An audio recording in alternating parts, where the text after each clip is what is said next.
All right, Reese's peanut butter protein balls. You're gonna add 1/3 cup of applesauce into a bowl, and then you're gonna add a whole cup of powdered peanut butter. I use the PB Fit, so that's gonna go right in the bowl.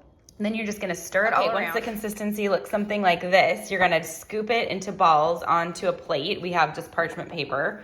We like to use this melon baller, but you can use your hands as well. So she's just gonna plop them onto a plate, just like that, and then we're gonna refrigerate it for about 15 minutes. Okay, while those are in the refrigerator, you're gonna take 1 tablespoon of coconut oil, add it into a bowl of chocolate chips in a microwave safe bowl, and then we're gonna microwave it for 30-second increments until it's melted. Okay, those were in the refrigerator for 15 minutes and we melted our chocolate, so now we're gonna take the balls and just cover them in the chocolate mixture and then place them back on the plate. And then once we have them all covered in chocolate, they're gonna go in the freezer until they harden, just like that. Okay, here they are right before they go into the freezer. Okay, so here's the finished product. They were probably in the freezer for like 30 minutes. I think we obviously went a little overboard with the chocolate, so maybe less is more. They look really good though. There's probably about 5 grams of protein per ball, just depending on the size.